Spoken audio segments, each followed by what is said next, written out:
जय हिंद दोस्तों। एक बार फिर से आप सभी का वेलकम है मेरे यूट्यूब चैनल ऑल मैथ्स में। दोस्तों आज हम लोग फिर से पढ़ने वाले हैं प्रश्नावली 9.2। ये चैप्टर कंप्लीट नहीं हुआ था। कल की क्लास में दोस्तों हम लोग पढ़ चुके थे क्वेश्चन नंबर 4 तक। अगर आप लोग क्वेश्चन नंबर 4 तक नहीं पढ़े होंगे तो मैं डिस्क्रिप्शन में लिंक दे दिया हूँ, आप लोग जाके पढ़ लीजिएगा। एक बात और, अगर आप मेरे चैनल में नए होंगे तो चैनल को सब्सक्राइब भी कर लीजिएगा और बेल आइकन बटन को प्रेस भी कर लीजिएगा, ताकि आने वाले हर एक वीडियो में आपको नोटिफिकेशन प्राप्त होता रहेगा। तो दोस्तों आज की क्लास में हम लोग पढ़ेंगे प्रश्न नंबर 5 को, 6 को और 7 को। क्वेश्चन नंबर 5 में है दोस्तों बट्टा से संबंधित प्रश्न है। इसमें दोस्तों कुल 2 प्रश्न है। क्वेश्चन नंबर 6 में दोस्तों इसमें अंकित मूल्य ज्ञात करना है, इसमें भी 2 प्रश्न है। क्वेश्चन नंबर 7 को देखिए दोस्तों, इसमें क्या कह रहा है, प्रतिशत में बट्टा ज्ञात कीजिए, इसमें भी 2 प्रश्न है। तो चलिए दोस्तों इन सभी प्रश्नों को अपनी नोटबुक में नोट कर लेते हैं और सॉल्व करते हैं। चैप्टर को शुरू करने से पहले दोस्तों हम लोग कुछ बेसिक चीज़ को सीख लेंगे। कुछ सूत्र होता है उसको आपको याद करना होगा, तभी आप इस चैप्टर को बना सकते हैं। तो चलिए दोस्तों कुछ इम्पोर्टेंट सूत्रों को लिख लेते हैं जो इस चैप्टर में काम आएगा, और उसको आप लोग याद भी कर लीजिएगा। पहला नंबर सूत्र को देखिए दोस्तों, मैं यहाँ पे अपनी कॉपी में लिखूँगा। जितने भी सूत्र को दोस्तों आज मैं लिखूँगा सब इम्पोर्टेंट होगा, VVI होगा, चैप्टर में काम आने वाला है। इसलिए दोस्तों जितने भी सूत्र को मैं यहाँ पे लिखूँगा सबको याद कर लीजिएगा। पहला नंबर सूत्र क्या है दोस्तों, यहाँ पे लिखेंगे विक्रय मूल्य। विक्रय मूल्य, विक्रय मूल्य का सूत्र क्या होता है दोस्तों, यहाँ पे अंकित मूल्य माइनस बट्टा, ये होता है। ठीक है, इसको याद कर लीजिएगा। विक्रय मूल्य बराबर क्या होता है, अंकित मूल्य माइनस बट्टा। दूसरा नंबर सूत्र को देखिए दोस्तों क्या है, बट्टा। बट्टा का सूत्र क्या होता है, तो देखिए अंकित मूल्य माइनस विक्रय मूल्य होता है। ये होता है दोस्तों बट्टा का सूत्र। तीसरा नंबर सूत्र क्या होता है दोस्तों, प्रतिशत बट्टा। यहाँ पे लिख लेंगे प्रतिशत बट्टा बराबर होता है दोस्तों बट्टा गुने 100। बट्टा होता है अंकित मूल्य। ठीक है, आप लोग समझ रहे होंगे। चौथा नंबर सूत्र को देखिए दोस्तों, क्या होता है, अंकित मूल्य बराबर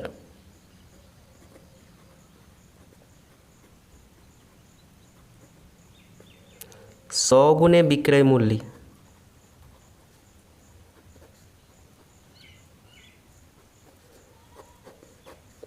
बट्टा 100 माइनस बट्टा, ये होता है अंकित मूल्य बराबर 100 गुने विक्रय मूल्य बट्टा 100 माइनस बट्टा होता है। इन सभी को आप लोग याद कर लीजिएगा। बहुत ही इम्पोर्टेंट है दोस्तों, बहुत ही VVI है, चैप्टर में काम आने वाला है। अब चलिए दोस्तों आगे बढ़ते हैं चैप्टर की ओर। 5वां नंबर क्वेश्चन क्या है दोस्तों, आप लोग अपने अपने बुक को निकाल लीजिएगा। यहाँ पे पढ़िए, बट्टा से संबंधित प्रश्न है, विक्रय मूल्य ज्ञात कीजिए। पहला नंबर क्वेश्चन है, टीवी का अंकित मूल्य 4500 रुपया है तथा बट्टा 30% है। ठीक है, अंकित मूल्य जो है दोस्तों टीवी का 4500 रुपया है तथा इसका बट्टा जो दिया हुआ है दोस्तों 30% है। तो चलिए इसको अपनी नोटबुक में नोट कर लेते हैं और प्रश्न को सॉल्व करते हैं। तो फाइनली दोस्तों क्वेश्चन को हम अपनी नोटबुक में लिख लिए हैं, एक बार फिर से पढ़ लीजिए। क्या कह रहा है, विक्रय मूल्य ज्ञात कीजिए। टीवी का अंकित मूल्य 4500 रुपया है तथा बट्टा 30% दिया हुआ है। तो चलिए दोस्तों इसको सॉल्व करते हैं। यहाँ पे लिख लेते हैं हल। यहाँ पे लिख लेंगे दोस्तों टीवी का अंकित मूल्य, टीवी का अंकित मूल्य बराबर कितना दिया हुआ है दोस्तों, 4500। फिर बट्टा क्या दिया हुआ है, 30%। तो नीचे लिख लेंगे बट्टा बराबर 30%। ठीक है, अब निकालेंगे दोस्तों बट्टे की राशि कितना होगा। यहाँ पे लिख लेंगे बट्टे की राशि बराबर, बट्टे की राशि क्या हो जाएगा, 4500 का काम इस गुना 30% है। 30 को ऊपर लिख देंगे, प्रतिशत का मतलब 100 होता है। आप लोग पहले भी पढ़ चुके होंगे। प्रतिशत का मतलब 100, 100 को नीचे लिख दिए हैं। अब देखिए दोस्तों, एक जीरो नीचे कटेगा तो ऊपर भी एक जीरो कट जाएगा। अब नीचे एक जीरो बचा हुआ है, इसको भी काटेंगे तो ऊपर भी एक जीरो कट जाएगा। तो दोस्तों ऊपर हम लोगों को क्या बचा हुआ है, 450 गुने 3। अब इसको आपस में गुना कर लीजिए, कितना निकल के आता है, 5 तिया 15, 4 तिया 12 और 1 13 और एक जीरो ये बैठ जाएगा, यानी 1350 रुपया। ये क्या निकल के आ गया है दोस्तों, बट्टे की राशि। तो क्या कह रहा है, विक्रय मूल्य ज्ञात कीजिए। क्वेश्चन में देखिए यहाँ पे क्या कह रहा है, विक्रय मूल्य ज्ञात कीजिए। अभी विक्रय मूल्य नहीं निकल के आया है, केवल बट्टे की राशि निकल के आया है 1350 रुपया। तो विक्रय मूल्य का सूत्र दोस्तों क्या बताए थे, यहाँ पे लिख लेंगे, विक्रय मूल्य बराबर क्या होता है, अंकित मूल्य माइनस बट्टा। ये दोस्तों सूत्र होता है, इसको आपको याद रखना होगा। अगर याद नहीं रहेगा तो क्वेश्चन नहीं बनेगा। अंकित मूल्य कितना था दोस्तों, 4500 रुपया, यहाँ पे लिख देंगे इसके नीचे। माइनस बट्टा कितना निकल के आया है, 1350 रुपया।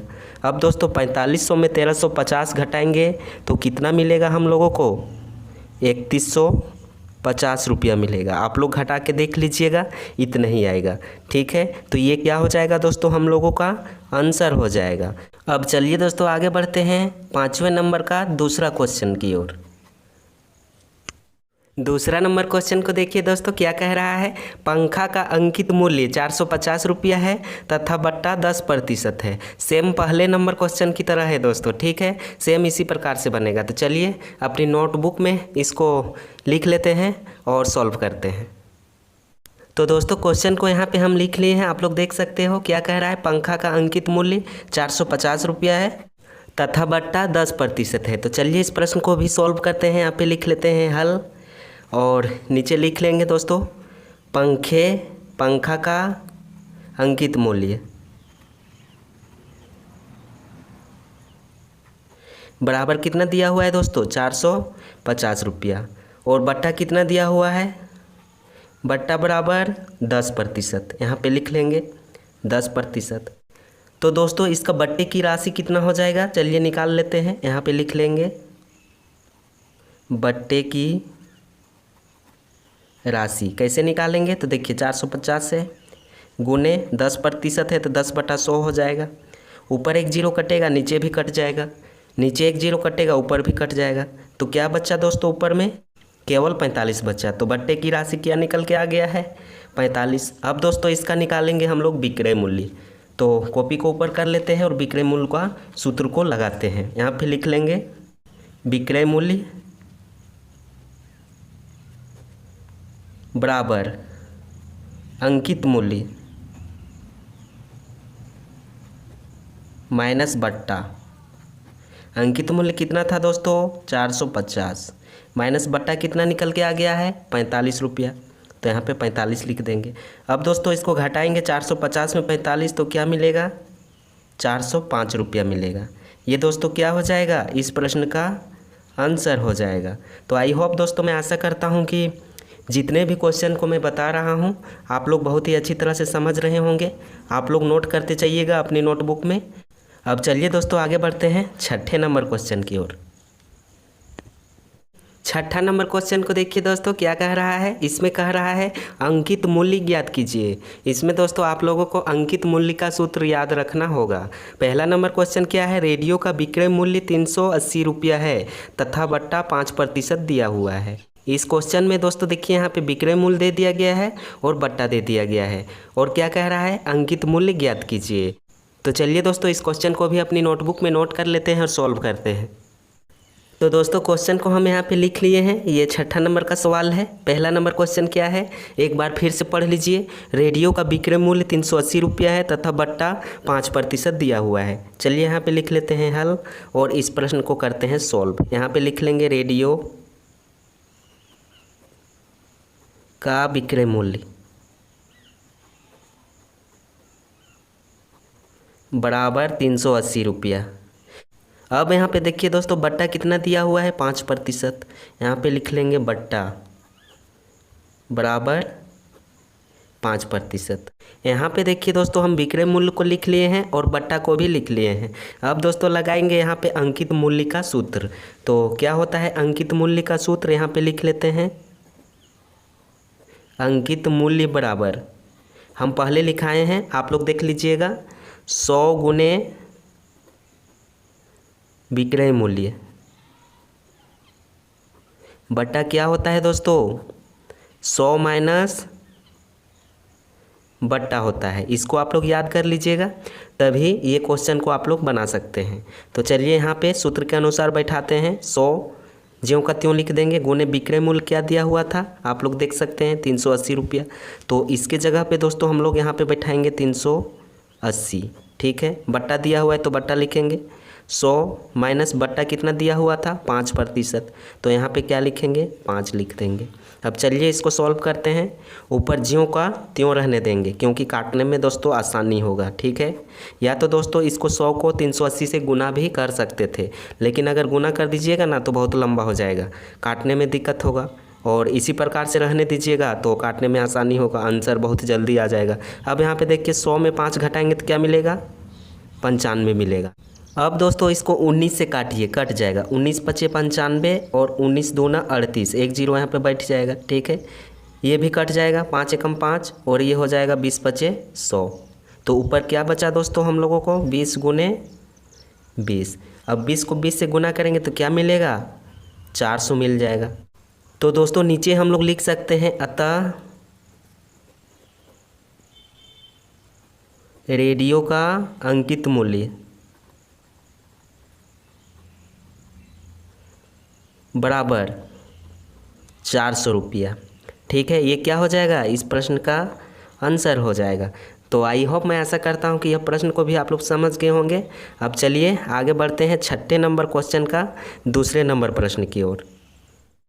दूसरा नंबर क्वेश्चन को देखिए दोस्तों, इसमें भी कोई दम नहीं है, सेम छठा नंबर का पहले नंबर क्वेश्चन की तरह ही है, सेम उसी प्रकार से बनेगा। क्या कह रहा है, घड़ी का विक्रय मूल्य 360 रुपया है तथा बट्टा 10% दिया हुआ है। देखिए यहाँ पे घड़ी का जो विक्रय मूल्य है ना 360 रुपया दिया हुआ है और बट्टा भी दिया हुआ है। तो चलिए इसका अंकित मूल्य निकालते हैं सूत्र के अनुसार। सूत्र को पहले लिख लेंगे, उसके बाद सॉल्व करेंगे। तो फाइनली दोस्तों क्वेश्चन को हम यहाँ पे लिख लिए हैं। चलिए इस प्रश्न को करते हैं सॉल्व। यहाँ पे लिख लेते हैं हल और यहाँ पे लिख लेंगे दोस्तों घड़ी का विक्रय मूल्य जो क्वेश्चन में दिया हुआ है उसी को यहाँ पे सजा के लिख देना है। क्या दिया हुआ है दोस्तों विक्रय मूल्य 360 रुपया।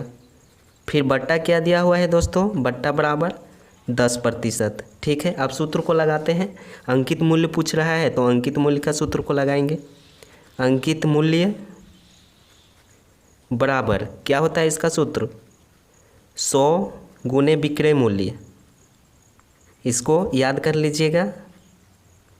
बट्टा क्या होता है दोस्तों नीचे 100 माइनस बट्टा हो जाएगा। सूत्र में बैठाइए, 100 ज्यों का त्यों लिखाएगा, गुने विक्रय मूल्य क्या दिया हुआ है 360 रुपया, तो यहाँ पे लिख देंगे 360 रुपया। अब नीचे क्या हो जाएगा दोस्तों 100 माइनस बट्टा कितना दिया हुआ था 10%, तो यहाँ 10 लिख देंगे। इसको चलिए सॉल्व करते हैं। ऊपर ज्यों का त्यों रहने दीजिए, काटने में सुविधा होगा। नीचे घटाइए, 100 में 10 घटेगा तो क्या मिलेगा 90। इसको काटिए, एक जीरो नीचे कटेगा, एक जीरो ऊपर कट जाएगा। यहाँ पे 9 बचा है, 9 कम 9 और 9 चौका 36। अब ऊपर क्या बचा है दोस्तों 100 गुने 4, तो 100 को 4 से गुना करेंगे तो क्या मिलेगा 400 मिलेगा कि नहीं। तो यहाँ पे नीचे लिख दीजिए अतः घड़ी का अंकित मूल्य बराबर 400 रुपया। ये क्या हो जाएगा दोस्तों इस प्रश्न का आंसर हो जाएगा। बहुत ही आसान था दोस्तों। अब चलिए आगे बढ़ते हैं 7वें नंबर क्वेश्चन की ओर। 7वें नंबर क्वेश्चन को देखिए दोस्तों, क्या कह रहा है, प्रतिशत में बट्टा ज्ञात कीजिए। तो इसका भी सूत्र हम लोगों को याद करना होगा, तभी इस प्रश्न को हम लोग बहुत आसानी से बना सकते हैं। पहला नंबर क्वेश्चन क्या है दोस्तों, एक कॉपी का अंकित मूल्य 60 रुपया है तथा विक्रय मूल्य 51 रुपया है। यहाँ पे अंकित मूल्य दे दिया गया है और विक्रय मूल्य दे दिया गया है, और क्या कह रहा है, प्रतिशत में बट्टा ज्ञात कीजिए। तो चलिए इस प्रश्न को अपने कॉपी में नोट कर लेते हैं और सॉल्व करते हैं। तो देखिए दोस्तों, 7वें नंबर क्वेश्चन का पहला नंबर प्रश्न को हम यहाँ पे लिख लिए हैं। क्या कह रहा है, एक बार फिर से पढ़ लीजिए। एक कॉपी का अंकित मूल्य 60 रुपया तथा विक्रय मूल्य 51 रुपया है। तो चलिए यहाँ पे लिख लेते हैं हल और इस प्रश्न को करते हैं सॉल्व। यहाँ पे लिख लेंगे कॉपी का अंकित मूल्य, जो दोस्तों प्रश्न में दिया हुआ है वही चीज़ को यहाँ सजा के लिख देना है। क्या दिया हुआ है, अंकित मूल्य 60 रुपया, और विक्रय मूल्य कितना दिया हुआ है दोस्तों, यहाँ पे लिख लेंगे विक्रय मूल्य बराबर 51। ठीक है, ये दोनों चीज़ को हम यहाँ पे लिख लिए हैं। अब दोस्तों बट्टा कैसे निकालेंगे, तो यहाँ पे लिख लेंगे बट्टा का एक सूत्र होता है, बट्टा बराबर अंकित मूल्य। हम लिखाए हैं पहले, आप लोग देख लीजिएगा, अंकित मूल्य माइनस विक्रय मूल्य। ठीक है, अंकित मूल्य कितना है 60 माइनस विक्रय मूल्य कितना है 51। 60 में 51 घटाएंगे तो क्या मिलेगा दोस्तों, हम लोगों को 9 मिलेगा। ठीक है, अब प्रतिशत बट्टा पूछ रहा है, तो प्रतिशत बट्टा का सूत्र लगा के इसका आंसर को प्राप्त करेंगे। यहाँ पे लिख लेंगे प्रतिशत बट्टा, इसका सूत्र होता है दोस्तों 100 गुने बट्टा। बट्टा क्या होता है नीचे, अंकित मूल्य। ये सूत्र को भी दोस्तों याद कर लीजिएगा। ठीक है, तभी आप ऐसे ऐसे प्रश्न को बना सकते हैं। तो 100 को ज्यों को त्यों लिखेंगे, बट्टा कितना था दोस्तों, तो देखिए बट्टा 9 निकल के आया था, तो यहाँ पे 9 को लिख देंगे। बट्टा अंकित मूल्य कितना था, तो यहाँ पे आप लोग देख सकते हो क्वेश्चन में दिया हुआ था 60 रुपया, तो नीचे लिख देंगे 60। एक जीरो कट जाएगा नीचे, ऊपर भी एक जीरो कट जाएगा। 3 से काटिए, 3 दूना 6 हो जाएगा, और ऊपर हो जाएगा 3 तिया 9, 2 एकम 2 और 2 बचे 10। ऊपर क्या बचा दोस्तों, 5 गुने 3। 5 को 3 से गुना करेंगे तो क्या मिलेगा, 15 मिलेगा। ये दोस्तों क्या हो जाएगा, 15%। इस प्रश्न का आंसर हो जाएगा। बहुत ही आसान है दोस्तों, केवल आप लोगों को सूत्र में बैठा देना है। और दोस्तों आप लोग ऐसे ऐसे प्रश्न को तभी बना सकते हैं जब आप सूत्र को याद किए रहेंगे तब। तो चलिए दोस्तों अब आगे बढ़ते हैं 7वें नंबर क्वेश्चन का दूसरा नंबर प्रश्न की ओर। देखिए दोस्तों यहाँ पे 7वें नंबर क्वेश्चन का दूसरा प्रश्न क्या कह रहा है, एक शर्ट का अंकित मूल्य 400 रुपया है तथा विक्रय मूल्य 360 रुपया है। तो चलिए इस प्रश्न को भी सॉल्व करते हैं। सेम दोस्तों 7वें नंबर क्वेश्चन का पहले नंबर प्रश्न की तरह ही बनेगा। सेम दोस्तों उसी सूत्र का प्रयोग होगा। तो चलिए इसको भी अपनी कॉपी में नोट कर लेते हैं और सॉल्व करते हैं। तो देखिए दोस्तों हम यहाँ पे क्वेश्चन को लिख लिए हैं। चलिए एक बार फिर से पढ़ लीजिए। एक शर्ट का अंकित मूल्य 400 रुपया तथा विक्रय मूल्य 360 रुपया है। तो यहाँ पे लिख लेंगे दोस्तों हल और इस प्रश्न को करते हैं सॉल्व। यहाँ पे लिख लेंगे शर्ट का अंकित मूल्य बराबर 400, विक्रय मूल्य कितना दिया हुआ है दोस्तों 360 रुपया। ठीक है, अब इसका बट्टा निकालेंगे। बट्टा का सूत्र क्या होता है दोस्तों, अंकित मूल्य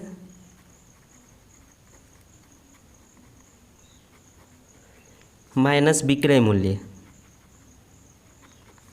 आप लोग भी याद कर लीजिएगा, नहीं तो दिक्कत होगा। अंकित मूल्य कितना दिया हुआ है 400 माइनस विक्रय मूल्य कितना दिया हुआ है 360। इसको घटाएंगे तो क्या बचेगा दोस्तों, मात्र 40 बचेगा। 400 में 360 को घटाएंगे तो 40 बचेगा। ठीक है, अब प्रतिशत बट्टा का सूत्र लगाएंगे क्योंकि दोस्तों क्वेश्चन में यही निकालने को कह रहा है। यहाँ पे लिख लेंगे प्रतिशत